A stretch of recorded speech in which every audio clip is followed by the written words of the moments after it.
غلامی کی سیاحت تھی اور قوم خواب غفلت میں تھی.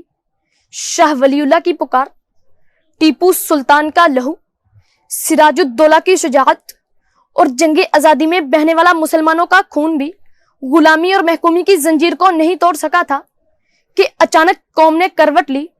بیداری کی لہر خون سرد میں دوڑنے لگی. انداز فکر بدلا، کردار میں بدلاؤ آیا. سوئے ہوئے مسلمانوں نے شاہین سی پرواز لی.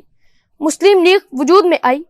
شاعر مشرق حضرت علامہ اقبال نے خطبہ الہ آباد نے پوری قوم کو راستہ دکھایا اور پھر ساری دنیا نے دیکھا کہ قوم کا ایک ہمدرد اپنے لاغر سے جسم میں طاقت فولاد لے کر، عزم آہن لے کر، جرأت و بیبا کے لیے پوری دنیا کے سامنے آ گیا.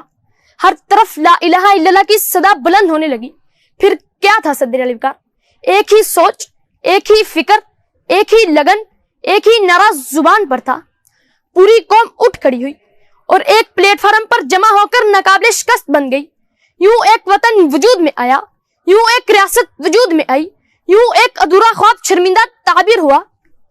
صدر ذی وقار، جس وطن کی بنیاد ایک دین متی ہو، ایک سوچ ہو، ایک ولولہ ہو، ایک جنون ہو، بھلا وہ ملک قابل شکست کیسے ہو سکتا ہے؟ اس کے باشندے مایوس کیسے ہو سکتے ہیں جن کے ایمان کا تقاضا ہو کہ مایوسی کفر ہے؟ صدر ذی وقار، میں تو برملا کہتا ہوں کہ یقیناً ہم ہیں امید پاکستان، ہم بدلیں گے پاکستان. بات عزم و یقین کی ہے.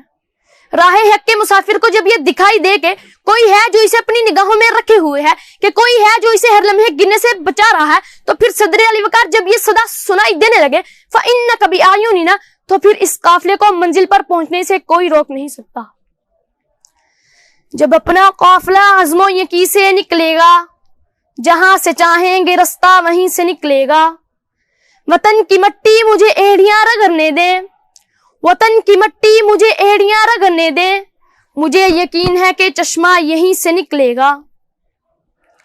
صدر ذی وقار، اپنی گفتگو کے آخر میں بساد رنج و ملال یہ عرض کرنا چاہوں گا کہ وطن عزیز اس وقت اپنی تاریخ کے نازک ترین دور سے گزر رہا ہے. کچھ ہماری اپنی نادانیاں ہیں اور کچھ دشمنوں کے ریشہ دوانیاں. ہر طرف بھوک افلاس کے ڈیرے ہیں، گھمبیر اندھیرے ہیں، بڑی دور سویرے ہیں. ہر شعبہ خسارے میں ہے، صنعت و حرفت، معیشت، تجارت، ہر شعبہ خسارے میں ہے.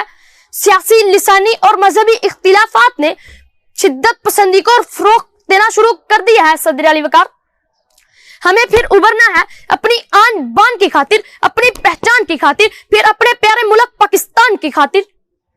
یاد رکھیے صدر علی وقار، ہم کو یہ شعلے نہیں چاہت کی شبنم چاہیے، ہم کو یہ خنجر نہیں زخموں کا مرہم چاہیے. مستقل نفرت کے بدلے عشق پہ ہم چاہیے، متحد ہو کر جئیں تو ایک طاقت ہم بھی ہیں. گر سلامت یہ وطن ہے تو سلامت ہم بھی ہیں، گر سلامت یہ وطن ہے تو سلامت ہم بھی ہیں. جزاک اللہ.